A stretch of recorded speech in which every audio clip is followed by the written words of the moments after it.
head church, and they all point to Thyatira. Now get this. Baalism was a problem in Jeremiah's day, a problem in the generation before his day with the northern kingdom.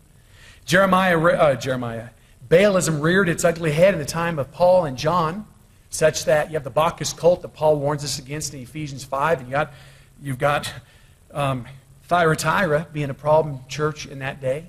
But then you realize that the 7 churches represent the kinds of churches that are in the world today. And then you read Revelation 17, which we've looked at, and see that in the end time, the church that is going to go bonkers and take over is the Baalist church. The church that believes that worship is about emotion. Worship is synonymous with being moved. Amazing. Brothers and sisters, we need to sit up and take note. We need to be sober as a congregation, God's people, individually from Baalism, corporately from Baalism. Because, brothers and sisters, Baalism is alive and well, and it's going to grow. And the more it grows, the more anachronistic God's true worship is going to seem. The more Baalism grows, the more strange you as an individual Christian are going to seem. We need to sit up. We need to take note. Now, Jeremiah 2:13 describes, back in Jeremiah now, Jeremiah 2:13 describes Baalism as an empty cistern that holds no water. And we've seen from verses 20 and following what God means by this. In what way is Baalism a broken cistern that holds no water? Well, brothers and sisters, Sunday, the euphoria that the neo-Baalist, that the Christian has on Sunday can't compare to what we've enjoyed today. No question. It doesn't.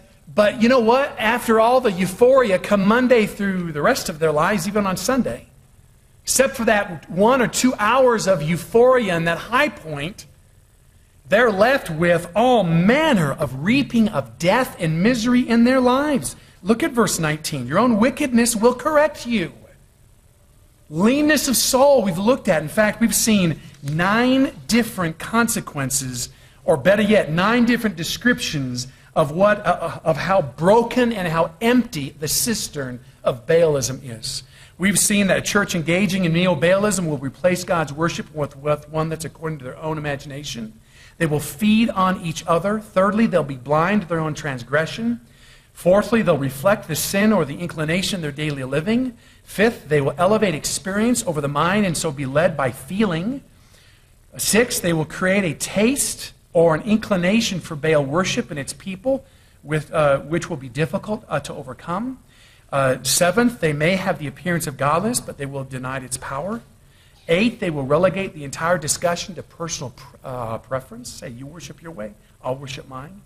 Ninth, they will eventually become a leader in sinning. In fact, they're going to teach the prostitutes a thing or two, verse 33. And now this morning, the last 2, we're going to finish and wrap this series up of chapter 2. Notice 2 more. The church engaging in neo-Baalism ultimately will reject God, His path, and His way. Notice with me verse 34. Also on your skirt is found the lifeblood of the innocent poor.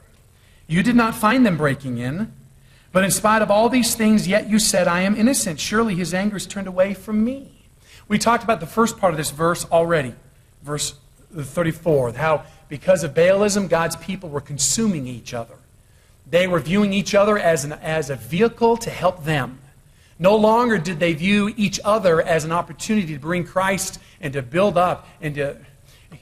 I'm encouraged. No longer did the strong bear the weaknesses of those without strength. Instead, it was the exact opposite in Baalism. A Baalistic church is a church where everyone's out for themselves. I mean, if that's all that worship is being moved emotionally, it naturally stands to reason that that's going to translate to the rest of your life. Remember, what you worship, the form of your liturgy will form your life. Psalm 115, verse 8, you will become like the God you worship. So if you worship a Baal god, your whole church, your whole life is going to be a life of consumerism, where you're going to eat and devour people.